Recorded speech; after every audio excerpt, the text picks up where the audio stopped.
What is going on, college basketball fans? Welcome back to another video. Today we got our updated March Madness bracket predictions. This week we're going back over to Joe Lunardi's Bracketology. We'd done Jerry Palm's last week over on CBS. If you guys want to go check out that one, that was posted last week. This is our updated predictions here, coming back to Joe Lunardi. Updated earlier this morning on February 18th. And yeah, we're just going to take his updated bracketology that usually pretty accurate. Joe Lunardi's pretty good about his bracketologies.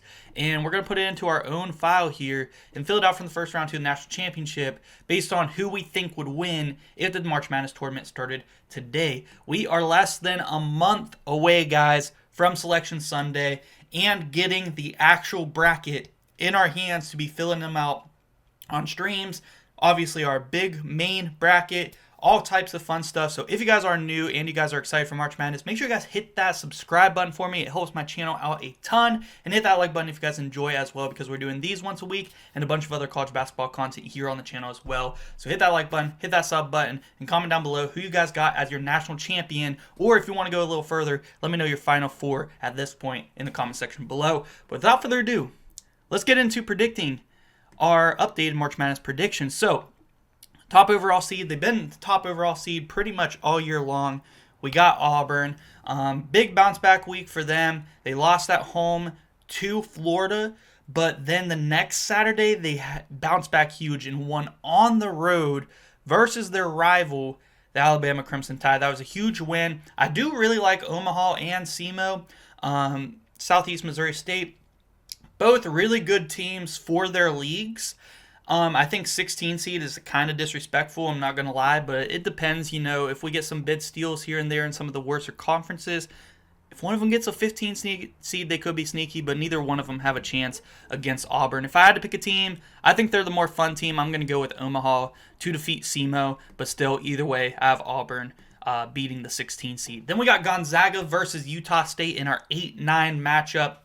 Very interesting. Two West Coast teams traveling to the South region for this bracket. So that would be pretty interesting there. Gonzaga is a very interesting team in themselves because the metrics love them. The net rankings love them. KenPom loves Gonzaga. However, in their quad one games, they haven't necessarily performed that well. So Gonzaga, if you are a guy that really believes in the metrics, you definitely would pick them to at least win their first round matchup, especially in an 8-9, which is usually a 50-50. I'm going to go Utah State in this one, though. I feel like they have been the more consistent team this year. I think Gonzaga definitely has the more talent on paper. If this was my main bracket, I would probably go with Gonzaga because I do trust the numbers to an extent. But I'm going to go with Utah State in this one to move on to the next round. Next up, we do have Maryland versus Arkansas or Wake Forest. Now, first, in that first four game, we got Arkansas versus Wake Forest. I'm actually going to have Wake Forest win that game. That would be a pretty fun one. John L. Davis has really emerged over the past few games as Arkansas has been getting hot. But I really like Hunter Salas and this Wake Forest team. I think this is hopefully the year they finally get in the tournament. They've been one of the first teams out for so many years. I feel like the last 2 or 3 years, it would be good to see them finally make the tournament and hopefully pick up the win in the first four. However, I don't think that they have the size in the front court down low to be able to compete with Derek Queen and Julian Reese down low. So I got Maryland to win this one and survive a 12-5 upset. Give me the Terps to move on. Next up, we got St. John's versus Arkansas State. Arkansas State, a pretty good mid-major, looking like the favorites out of the Sun Belt for sure. But St. John's is one of the best defensive teams in the country.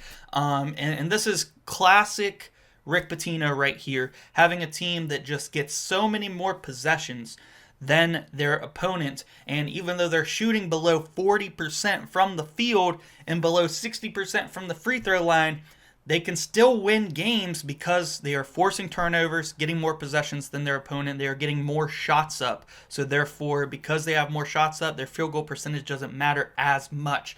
And that's so important. Classic, vintage Rick Pitino team. I don't see them losing in the first round. You could say, well, a St. John's team is dangerous. Like if they're absolutely hitting no shots, then they could lose.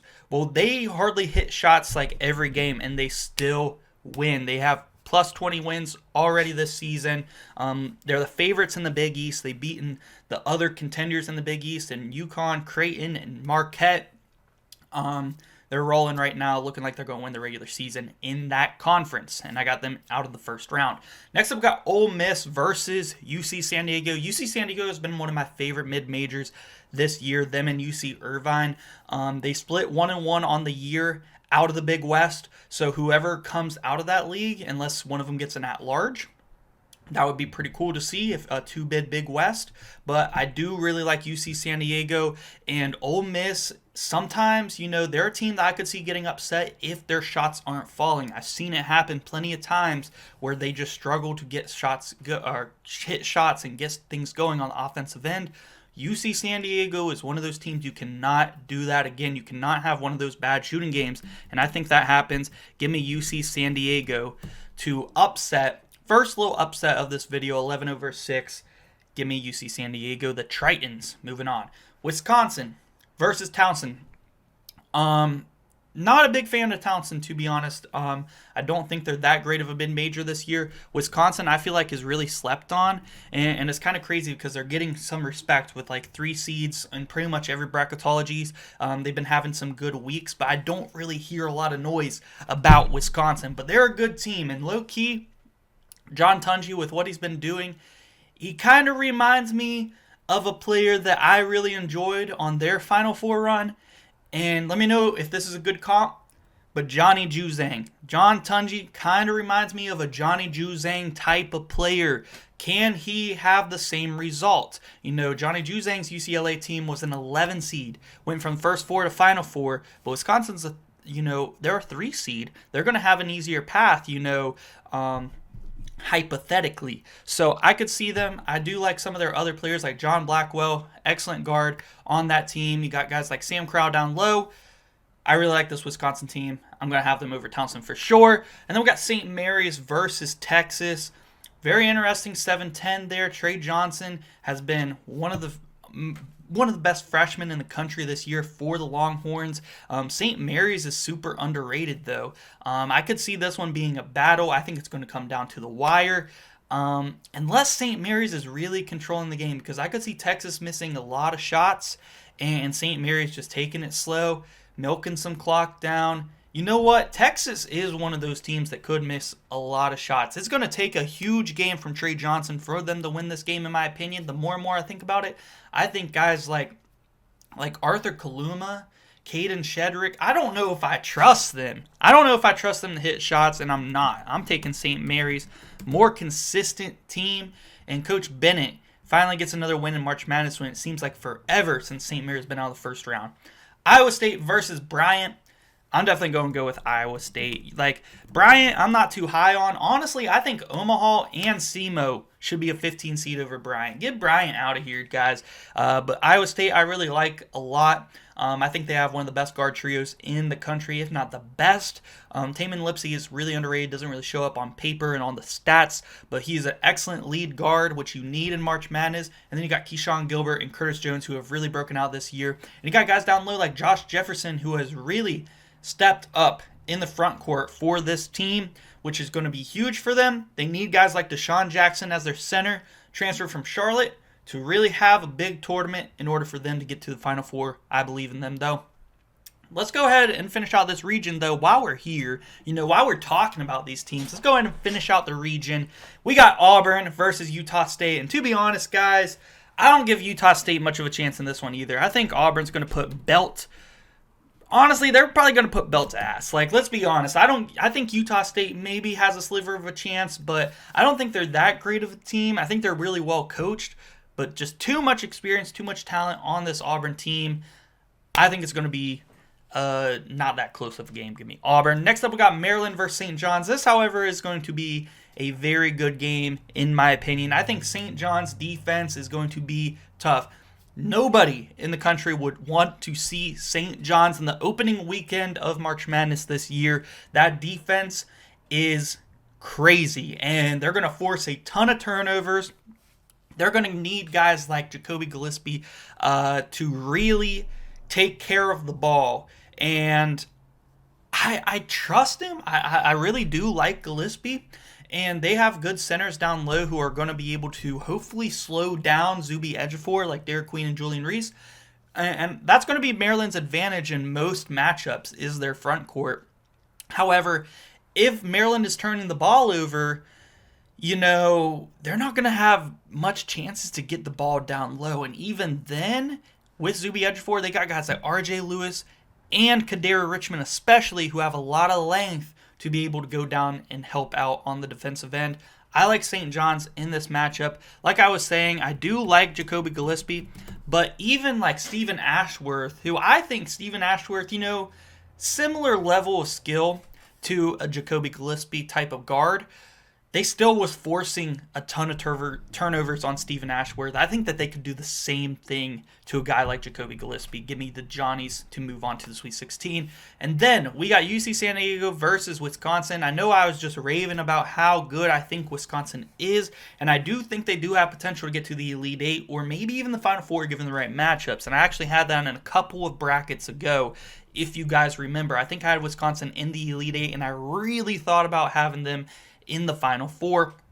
However, UC San Diego is one of those teams I feel like could get hot, and I've seen them be able to put up a lot of points, even against UC Irvine, who, according to the metrics and the stats, have a pretty good defense, and UC San Diego is still putting up close to 90 points on them in that second matchup where they won.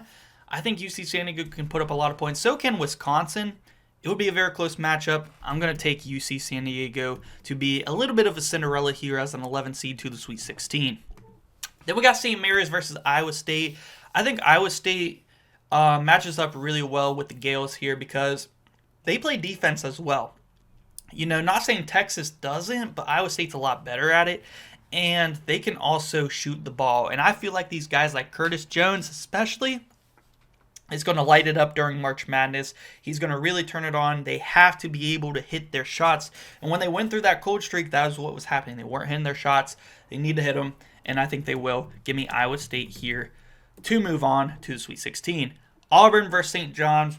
Can St. John's hold Auburn to under 70 points? If they can hold them to under 70 points, really under 65, but anywhere from 65 to 70 points, 60 to 70 points, if they can do that, they're going to have a chance in this game. However, I think Auburn's going to put up 80, and St. John's is going to have probably in the low 70s by the end of this one. But this is going to come down to St. John's not being able to hit free throws. I feel like that is going to cost them at some point down the line in this tournament. I'm going to predict that it happens against the best team in the country in the Auburn Tigers. And Auburn just puts up too many points for him. And they got guys like Miles Kelly, who's getting hot. Tahad Pettiford, who I expect to have a massive March Madness this year. Look out for him. And Chad Baker-Mazara, who's just a veteran player who's like 25 years old, just leading them, man. And, of course, Janai Broome, who is a top 2 contender for Player of the Year this year in college basketball. So give me Auburn to the Elite 8. There are a very few amount of teams that I always will put in my Elite 8.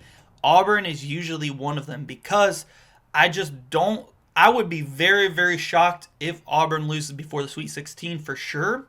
But honestly, even before the Elite 8, I think Auburn, the way that they've been playing, the way that they scheme up on offense, and if they're playing with full effort, unlike they were against Florida, I don't see them not making it to at least the Elite 8 this year. Their team is too good. UC San Diego versus Iowa State. I think Iowa State's too good. I really wanted to have UC San Diego go further as a Cinderella, but they're just in a really tough region. Like, I honestly believe Iowa State's probably the best 2 seed, and Auburn is the best 1 seed. So that's just really tough break there for UC San Diego that they get put in this region. But I got to have the Cyclones move on. And then we'll get a rematch from the first round of Maui. That was a very close game where Janai Broome tipped and a buzzer beater to win the game. and it was a big comeback by Auburn. I think a rematch would be really fun. It could go either way, and in past brackets, I actually picked Iowa State in this rematch. I'm going to pick Auburn, though, because I do think that they are probably the better team. I will say Iowa State has the better backcourt, but Auburn for sure has the better front court, and they have a lot more guys that I feel can make big time threes, and I think that that could be huge for them. As long as Auburn is making their shots, they're going to be really, really tough to stop. Let's head over to one of the bottom regions. Let's head over to one of the bottom regions here. Let's start off with this Florida region. We got Florida versus Norfolk State. Norfolk State, pretty good 16 seed. I think that they're a better team than Bryant as well, to be honest. So Bryant definitely needs to be a 16 seed in this bracket, but I'm going to take Florida here for sure. No way I'm going to have the hottest team in basketball right now lose to a 16 seed this week. No way. Oregon versus New Mexico. Oregon's a very cold team. New Mexico's actually pretty hot. They're 2-0 against their other contender in the Mountain West Conference in Utah State. And I like New Mexico here to win this one. Then we got Marquette versus Drake. And Marquette's kind of cooled down a little bit. I still think that they are a sleeper team to make a little bit of a run in the tournament, just because I do believe Cam Jones is still one of the top, probably at least top 10 player in college basketball for sure. And he's a really underrated playmaker for his teammates, and they have a lot of shot makers on their team. David Joplin, very underrated. Stevie Mitchell is more of like a hustle player, but he can make some shots. And Chase Ross, who I think has taken a big step up this year. But Drake, you guys know how I feel about this Drake team. I think they're a sleeper to make a deep run. And behind Bennett Sturts, Ben McCollum, as the coach, first-year head coach, he's doing a phenomenal job. I like Drake to pull off this 12-over-5 upset. Biggest upset of the video so far, 12-over-5. I think the only upset we had in the top region was, at least in the first round, was an 11-over-6. So we got a 12-over-5 here. Texas Tech versus Akron. Akron, very good team out of the MAC. You know, Seth Wilson. I love Seth Wilson to death. James Okonkwo. These are guys that I love because they played formerly on my team, the West Virginia Mountaineers, and they're killing it over there on Akron, undefeated in the MAC conference, looking really good. However, I think Texas Tech is a nightmare matchup for them because Texas Tech can put up a ton of points, and they play very aggressively. Texas Tech is always going to play aggressive defense, but their offense is phenomenal this year. They can put up 80, 90 points on any given night. And JT Toppin just dropped 40 not too long ago as well. That's going to be tough. You got him. You got Chance McMillan. Elijah Hawkins, a great lead guard, underrated lead guard that you need. I think Texas Tech, they're going to be scary in March Madness. Clemson versus Vanderbilt. Another team that I do think is going to be scary.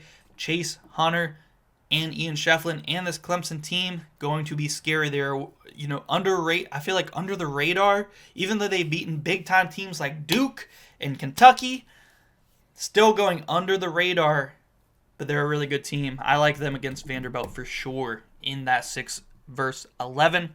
Purdue versus Jacksonville State. Jacksonville State, very good team, and they have some good players on this team that I feel like could have potential to make a March Madness run, and I think whoever comes out of Conference USA this year is going to be very scary, whether it's them or Liberty. I've cooled off on Middle Tennessee State. I was pretty high on them beginning of the year. They looked really good. Way cooled off on Middle Tennessee State. They looked really bad. I was watching a game a couple of weeks ago. They looked awful. I was like, okay, there's no way they can compete with Jacksonville State and Liberty in that league, but whoever comes out of that league is going to be dangerous in March Madness. But I am going to pick Purdue. I think they have the best lead guard in college basketball in Braden Smith. Excellent guard. And they can do it down low in the post still. Even without Zach Edey, Trey Kaufman-Wren has been killing it.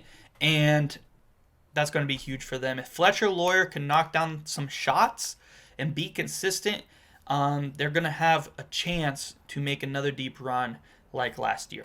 Next up, we got Memphis versus BYU. I think this is going to be a very high offensive game. BYU likes to get in the paint. They set a lot of down screens to really get their guards wide open drives and a lot of clear outs, from their bigs. So, and they shoot the ball really well. I can tell you that. They shoot the ball really well, but so doesn't Memphis. I think Dane Danger is going to have to be a force down low, and also Musa Cies off the bench. The centers are going to be a huge role defensively in this matchup for the Memphis Tigers. I think they're going to do enough here to get it done. They're going to need some rim protection, but I think they're going to get it, and they're also going to need some big shots from guys like Colby Rogers and Tyrese Hunter. You're going to get some good playmaking, some good driving, some middies from PJ Haggerty. You need the shooters, Tyrese Hunter and Colby Rogers, to knock them down, and you'll be good. Memphis moving on. Texas A&M versus Montana. I don't like Montana out of the Big Sky. I think there are some much better teams out of that league, but I'm going to take Texas A&M here in this matchup. 100%, that was an easy pick for me. Florida versus New Mexico. I do really like New Mexico. Donovan Dent is definitely a name to keep an eye out on, and if they can get to a 7 seed, they could be dangerous to make a pretty deep run. However, going against one of these top 1 seeds in the second round is going to be very difficult, in my opinion, for the Lobos. I am going to go with Florida. I think Florida, like I said, they're the hottest team in the country right now. Coming off of that win at Auburn and then going 2-0 the next week, no hangover game. They're looking great, man, and they've been doing that without Elijah Martin, which is insane. And also Alex Condon got hurt as well. That was after the Auburn game, but they're both going to be back for the tournament. And before that, even for the SEC tournament, all that stuff. So Florida, hottest team in the country right now. Walter Clayton is one of those players I see at least in the Sweet 16 for sure. But like I said, for Auburn, I feel kind of similar to Florida. I have a hard time seeing a situation where they are not in the Elite Eight because they're that good. And Walter Clayton is so freaking good, and he's going to take over March Madness this year. Look out for the Gators. Next up, we got Drake versus Texas Tech. This is an interesting matchup because I know Ben McCollum is pretty good friends with Grant McCasland, and he was actually calling him up to whenever he was unsure if he was going to take the Drake job and leave D2 to go up to D1. And they're really good friends. Grant McCasland was talking him through and stuff, told him it would be a good move. And now they're matching up in the second round to go to the Sweet 16. That would be an awesome story. 2 guys who are good friends would be great to see. But I am going to take Texas Tech here to win this one. I think they have much more talent. I don't know if Drake has a player who can stop JT Toppin down low. And Texas Tech's got a lot of length. They're going to be able to put a guy like Chance McMillan on Ben Sturts. That's going to be tough. Drake's going to have to hit some big shots and play some good defense like they do. I don't know if their good defense is going to be able to stop Texas Tech, but that's what's going to take. They're going to have to hold Texas Tech to under 65 points, and they could maybe win that game if they're hitting big shots. Clemson versus Purdue, and again, Purdue, as much as, we've seen them lose early in March Madness, I really do think that Braden Smith has the experience. He's been a lead guard against a team who lost to a 16 seed in the first round, and he's been a lead guard who took his team all the way to the national championship game just last year, and he's having the best season of his career right now in his junior season. I think he's going to be huge for them. I see Purdue back in the Sweet 16. Next up, we got Memphis versus Texas A&M. And I've been having Texas A&M go pretty far, and they've really done nothing to change my mind about that. I kind of feel like they are a team who could sneakily be a Final Four team, even though they are a 2 seed. I still think it would be, not a ton of people are going to have them in their Final Four. I really like Wade Taylor and Zerk Phelps, and Henry Coleman down low is a very good rebounder, which could be key for them to make a deep run. But I like Memphis in this one. I think that they could actually win the board battle. Like I mentioned earlier, Dane Danger, especially, and also Cies, are going to be huge for Memphis in this tournament. They're going to need their front court to rim protect and rebound.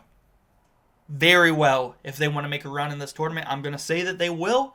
And I think Memphis definitely has the offensive firepower to keep up with a team like Texas A&M. So I am going to go with the Memphis Tigers to get it done and move on to the Sweet 16 and a 7-2 upset in the second round. Next up, we got Florida versus Texas Tech. This would be a real test for Florida. I'm not going to lie. Texas Tech is really good. And Elijah Hawkins is another good lead guard who, he's sneaky, can get some steals, maybe on Walter Clayton. So you got to look out for that. They're going to need some big games from Will Richard and Elijah Martin. I think they get those big games, though. And Florida, in my opinion, with Alex Condon down low and those bigs, they play so good, like with positioning for rebounds and especially on the offensive glass. I feel like Florida is one of the best offensive rebounding teams in the country, and I don't know if Texas Tech's defense is going to be enough to stop them. It's going to be a high-scoring game. Texas Tech is going to test them, but I do like Florida to move on to the Elite Eight. Then we got Purdue versus Memphis, and I could really see this one going either way. Purdue is definitely a team that I think would be they definitely be favored here, but I'm gonna take Memphis in this one. I actually think that they might have the more talent top to bottom in their starting lineups because I trust guys like Tyrese Hunter and Colby Rogers to hit more shots than a guy like Fletcher Lawyer. I just do, in my opinion. I feel like they're more clutch players. They're gonna get it done in big moments. We've seen it happen. I like Memphis to get it done here and move on as the 7 seed, knocking off the 2 and the 3 in their region and making it to the Elite Eight to go against the 1 seed, the Florida Gators. And I'm not going to have Memphis move on to the Final Four. However, I am going to have the Florida Gators move on to the Final Four. They're so hot right now. I think Walter Clayton is one of those players who just takes his team on a deep run, man. I could really see him. I watch him play, and they're not like, a complete 100% match of play styles, but I see him having a Carson Edwards type run. Carson Edwards got Purdue to the Elite Eight where they almost knocked off Virginia in 2019. I could see that for Florida, but I think they just have the team, man. They have the team. I think Walter Clayton's that guy. I got him in the Final Four once again here this week. So we got our 2 regions on the right to go, our 2 regions on the left. We got both our 1 seeds coming out. We'll see if we got any more 1 seeds coming out here on the other side. So we got Alabama versus Quinnipiac here in the first round. I'm going to have Alabama win for sure. Next up, we got Creighton versus the Baylor Bears. I think this is a very fun first round matchup between 2 amazing head coaches. Got Greg McDermott versus Scott Drew, who are very good coaches. Creighton had a real turnaround this year. After losing Pop Isaacs, they were looking down and out like maybe they might not even make the tournament. And they've really turned it around. They're a top 25 team now, and they're sitting here as an 8 seed. Maybe even should be higher than that, as like a 7. But I do like Creighton in this matchup, and I just think they have guys who won it, man. It's Ryan Cockburner's last year. I'm pretty sure it's Stephen Ashworth's last year, unless he pulls another year of eligibility, out of where. But Creighton, I feel like they got the guys. They're going to get it done here in this one. They've been playing really well on offense, and I'm going to pick them over Baylor, even though VJ Edgecombe has really stepped up.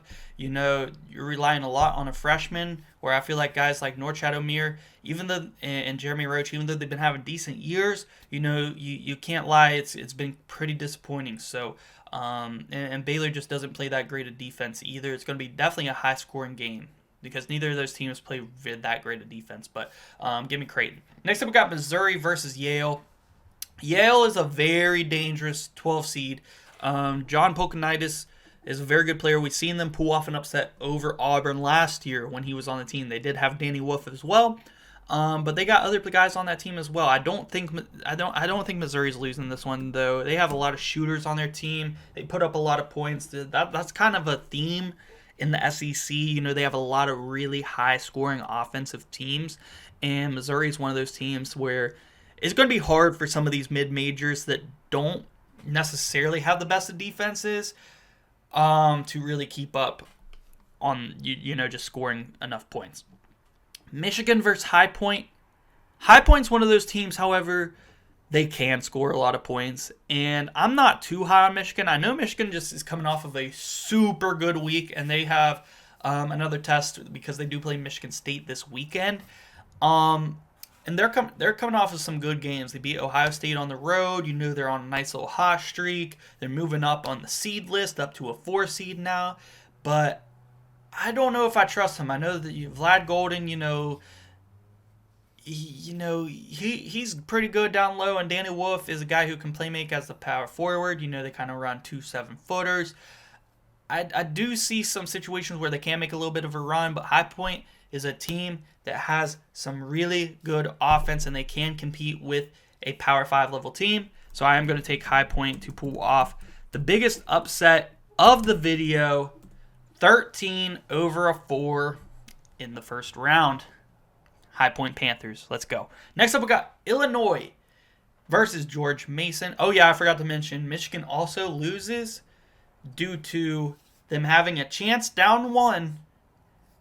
Get the ball, down low to Vlad Golden. He flops, but they don't call the foul. He tries to flop for some free throws to take the lead. They don't give him the call. High Point wins. Next up, we got Illinois versus George Mason. George Mason getting an at-large from Joe Lunardi is honestly kind of surprising because for the longest, Joe Lunardi has not been giving any respect for these teams out of the A-10 or teams like Drake for getting at-large bids, and he's finally giving them some respect. Like UC San Diego and George Mason getting some at-larges. Thank you, Joe Lunardi, giving these guys some respect because they definitely deserve it over some of the Power 5 teams that are on the bubble. George Mason, however, I could see them winning this one, but I'm going to give it to Illinois. I think Illinois is a pretty good team. They're young.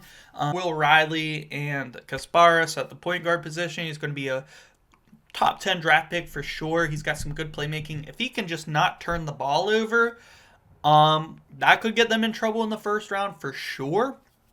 But if he can take care of the ball and they're hitting big threes and he has a big day, he's boarding, he's getting assists, he's hitting threes, that's going to be huge for the Illini. And I'm going to have them over George Mason here in the first round. Then we got Kentucky versus UNC Greensboro. UNC Greensboro could definitely be sneaky, but I am going to take Kentucky. They're just another one of those SEC teams that have a very, very good offense, and they can put up not only like 80, 90 points, but 100 on most nights, to be honest. Next up, we got Mississippi State versus Nebraska. I say this, I feel like almost every bracket, but I really want Nebraska ball to get a win in March Madness this year. They're the only Power 5 conference team that has never won a March Madness tournament game, and I really want to see them do it. I really do. And I'm good. You know what I'm going to do? I'm going to pick Nebraska because I do think that they can compete with a team like Mississippi State. I'm very high on Chris Jans as a coach and Josh Hubbard as their star player. So I usually pick them in the first round, but I'm going to switch it up a little bit because I really do think that Bryce Thompson and this Nebraska ball team deserves to get a win and also can compete with a team like Mississippi State to where it's not crazy to pick Nebraska. Give me the Cornhuskers to win their first ever NCAA tournament game in program history. Next up, we got Houston versus Cleveland State. Cleveland State, I'll tell you what. Cleveland State's kind of sneaky as a 15 seed. I do think Houston is one of the best defenses in the country, though. And they've also gotten a lot of more production from their front court and guys like Juwan Roberts and Tugler. I think it's going to be tough for a team like this year's Houston team to lose in the first round as a 2 seed. So I'm not going to pick Cleveland State, but if they get a better matchup, they're sneaky. I'll just say that.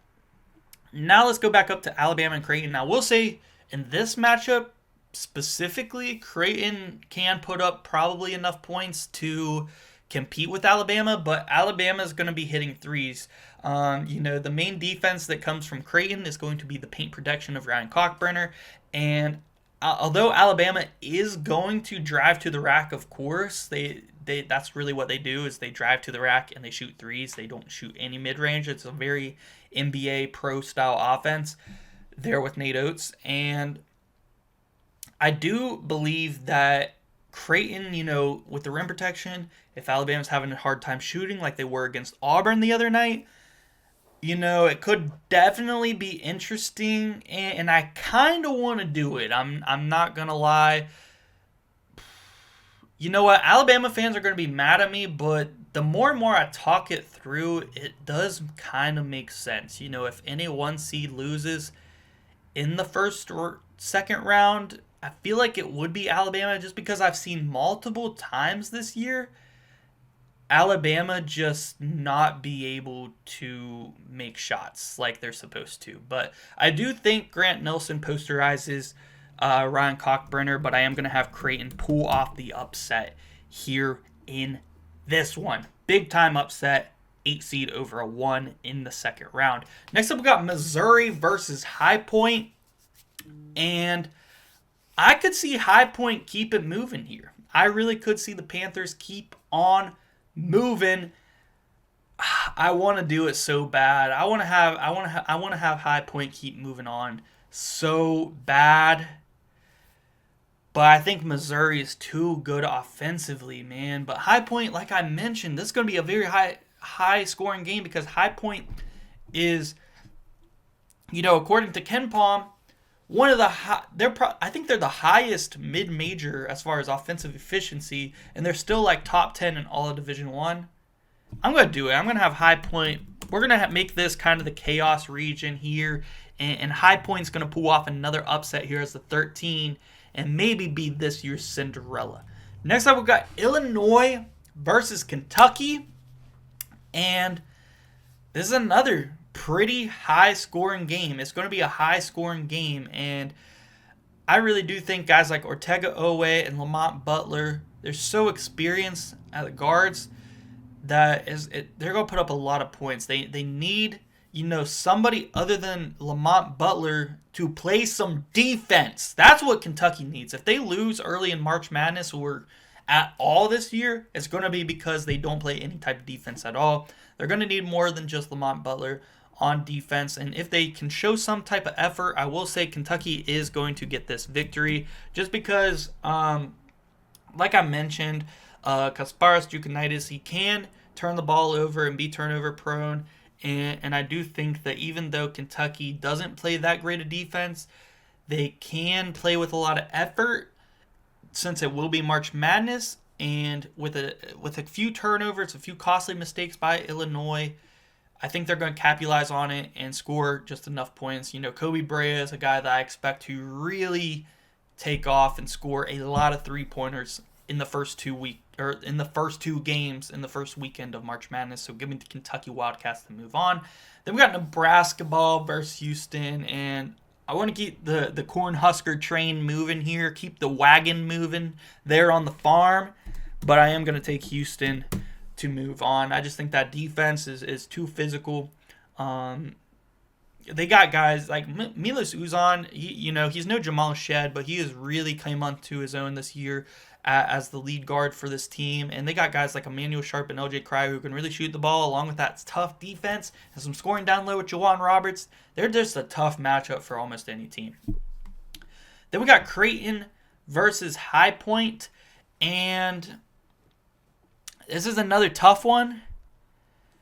I want to have High Point as my Cinderella, but I think I'm going to make it be Creighton almost. I really like this Creighton team, and they get the right matchups, in my opinion, to make a deep run. So I'm going to go with the Creighton Blue Jays to get back to the Elite Eight for the second time in program history. Greg McDermott does it again, and they move on as the 8 seed to the Elite Eight.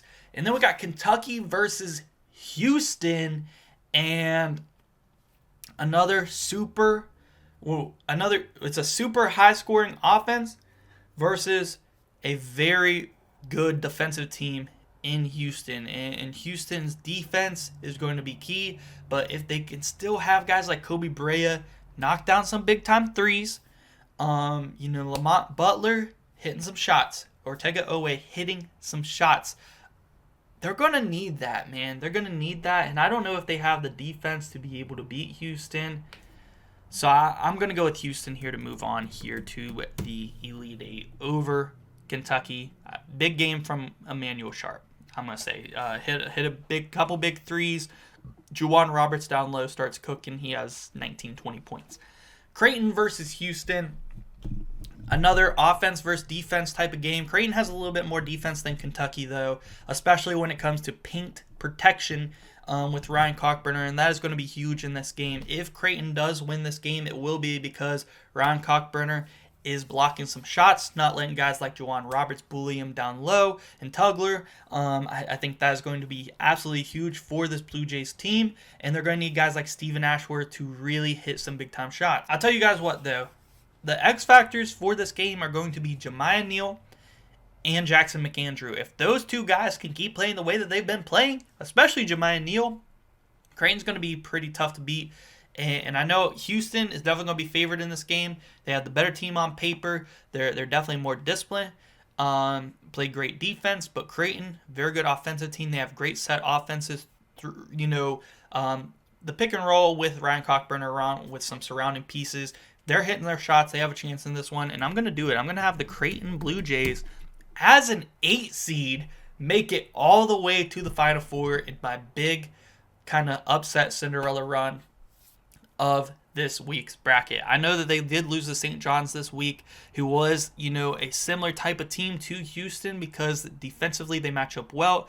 And to be honest, if this was my official bracket and I was trying to get everything correct, I would pick Houston in that matchup just because of reasons like that. They're a very good defensive team who plays very physical and can force turnovers, and we've seen Creighton just play that when they faced St. John's and they lost. So I definitely could see that, but I want to have a Cinderella run, and I think Creighton could win that matchup, so I am going to go with the Blue Jays there to make it to the Final Four.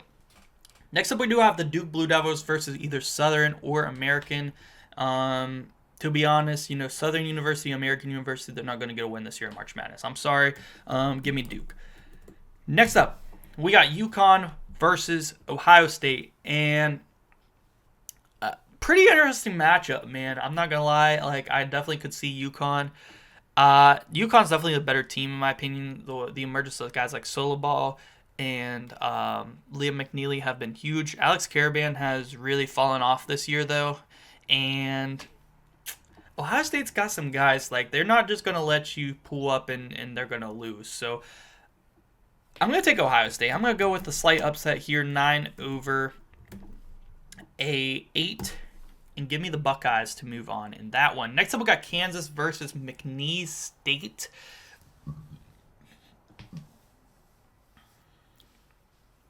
Next up, we got Kansas versus McNeese State, and you guys know how I feel. I'm not that high on McNeese State anymore. The way that they disappointed last year, and now they seem to be maybe even worse this year. I'm not that high on Kansas either, but I think Kansas would defeat McNeese State here in this one. So I am going to go with the Jayhawks.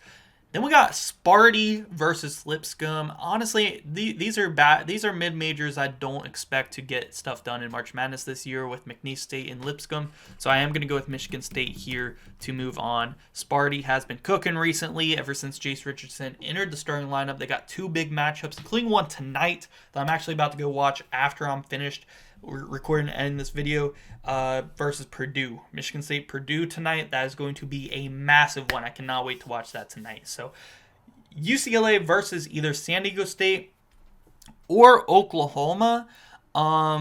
Very interesting here in the San Diego State-Oklahoma game. I think I would actually go... I think I'm going to go San Diego State there in that game in the first 4. Just because I don't trust Oklahoma at all. Jeremiah Fears has been really good for them, but I just really don't trust Oklahoma at all.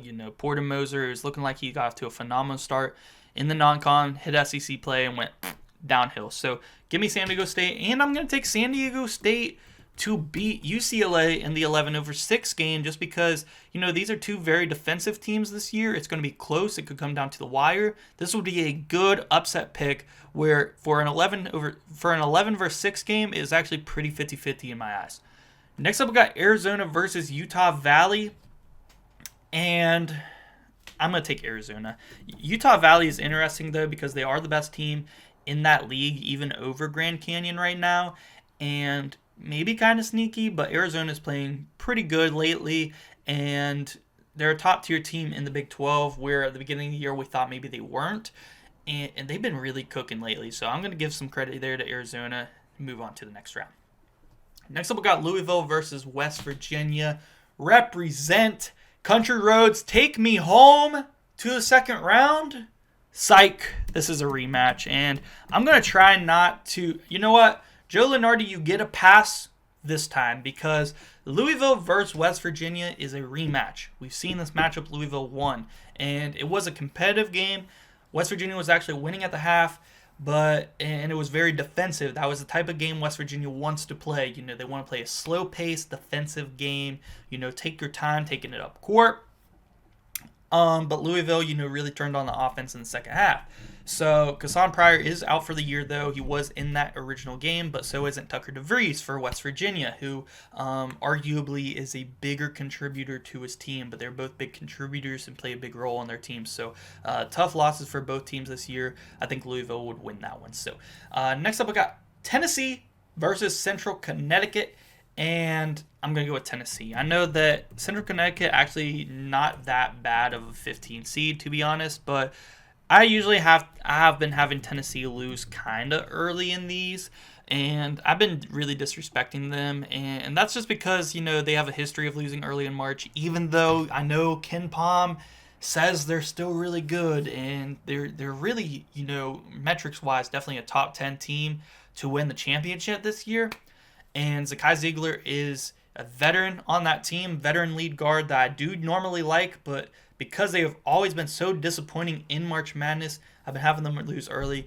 So I'm going to show them a little bit of respect here, at least in that first round. Next up, we got Duke versus Ohio State, and I don't think Ohio State has much of a chance against the Dukies. Give me the Blue Devils to move on. Kansas State versus Michigan State. I'm not a big fan of Kansas this year. I know this is a rematch, and I know that Kansas did win earlier in the year, but Michigan State has really changed as a team since then. They've had some emergences of some really good players, and they play so well together. They don't necessarily have like that star player, but between Fears and between Jace Richardson, who just stepped up recently, Cohen Carr, Frankie Fielder, they have some guys on this team, Jaden Atkins. And the thing about Kansas, when they played the first time, Kansas was looking like the number one team in the country. They were beating everybody. They were beating Duke. They beat Michigan State, and they've really fallen off. I'm not gonna lie, Kansas fell off since then hard, and they try to play a game through Hunter Dickinson and KJ Adams down low that really is taking me back about 10 years as far as the game of basketball goes, and I think Tom Izzo is more modernized for sure, and which is crazy because how old he is, but yeah, give me Michigan State, Sparty on to Sweet 16. Next up, we got San Diego State versus Arizona, and I kind of want to pull the trigger on another upset here. I kind of do. I think San Diego State could be able to pull that one off, but Arizona definitely has a more experienced team, and I do like Miles Bird and Nick Boyd as a backcourt for San Diego State. I think people are sleeping on them for sure, especially with the non-conference that they've had. Earlier in the year, they were really cooking. They got in the Mountain West, kind of cooled off a little bit, but not too much. I think they're definitely slept-on team, but I am going to take Arizona to move on. Then we got Louisville versus Tennessee, and this is actually another rematch. There's a lot of rematches in this region, and Tennessee actually won against Louisville in the KFC Center, so by a lot too. And really, Louisville hasn't done really good against any of the SEC teams that they played this year, like Kentucky, Tennessee, and I think Missouri they played and lost to. So that's going to be a tough matchup. And Tennessee, they have offense, they got defense, they have a lead guard. I like Tennessee in that matchup. But Zakai Ziegler versus Chucky Hepburn, two really good lead guards. That would be a fun matchup. Duke versus Michigan State. And This is one that could go either way for me, and I'm going to go with Michigan State here to pull off the upset. I just think the way that they've been playing recently, their offense, they all, like I said, they all kind of mesh together. They have so many guys who can put it in the basket, and they listen to Tom Izzo, man. They really do, and I really do think he is still one of the best coaches in college basketball. This is a perfect team for him, in my opinion, to be coaching this year.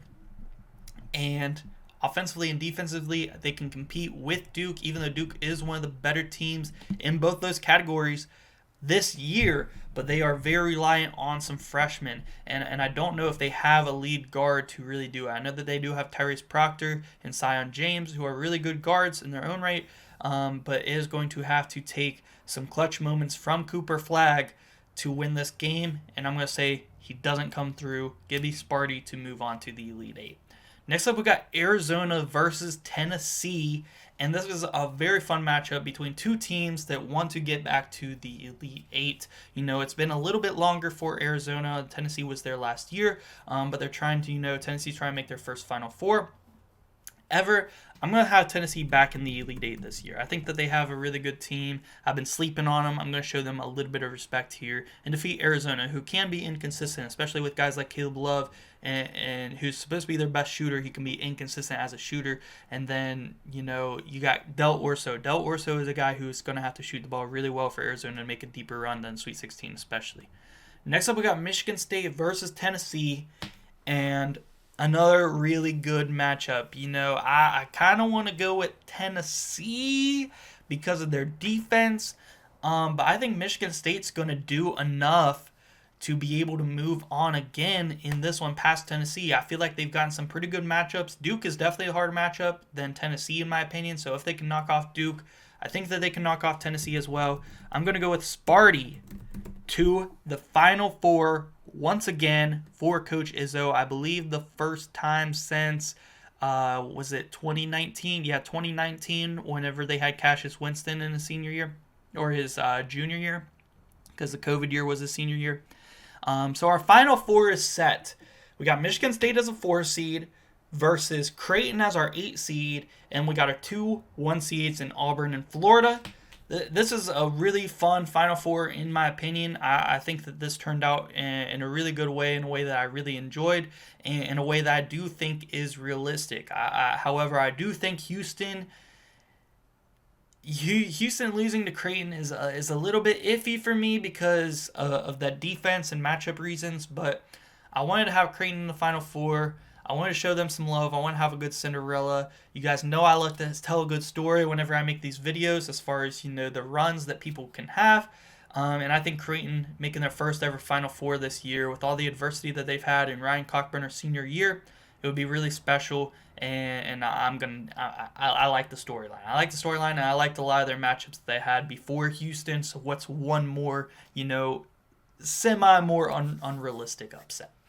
So next up, Final Four games. Who's going to win the Natty? It's between these 4 teams. We got the 2 1-seed SEC teams going up against it first in a rematch where Florida did win in the Jungle just last weekend. So will we see a similar result in this game? I do think in a rematch, Auburn is going to have to put in some more effort. It is no lie or no, hidden thing no secret, that's the word I'm looking for, is no secret that Florida wanted that game more when they went into Auburn. They wanted it more. That is 100% fact. Auburn was lazy on defense. They weren't playing good. Florida was hitting more shots. They just wanted it more, man. So Auburn's going to have to want it. I really do think they will in a game like this, especially on this stage in the Final Four. And I think in a rematch, although I do love Walter Clayton, I think he is the best guard in this game. I'm going to go with Auburn because I'm not even going to say Walter Clayton could be the best player on this court. He might even be a better player than Janai Broome. And he's not going to win, MVP, most valuable player, national player of the year, whatever, over Janai Broome or anything, or even in the rankings. But, as far as impact to his team, he might be the better overall player. I'm not going to lie. But Auburn down low, Janai Broome is going to have a big game. He's going to have to get down in the paint and really get on the boards over guys like Alex Condon, because Florida, they did that against Auburn. They've been doing it against everyone this year, getting the offensive rebounds, kicking it out for a three, or just, putting it back up, for a lay. So that's good. That's a tough matchup. And honestly, Florida, especially because they won the first time, I would tend to favor them, but I like this Auburn team. I haven't picked them to make it to the national championship game in a few videos, whereas Florida, I had them winning the championship last time, so we want to switch it up just a tad bit this time and have Auburn win, because I do think in a rematch it would be much more competitive. It would be, within 5 points, and it would come down to the last 30 seconds of that game, and I am going to pick Auburn to win it. I'm going to say a big shot from Tahad Pettiford. I'm very high on him, and I think he is a super underrated freshman. I'm going to have Auburn win.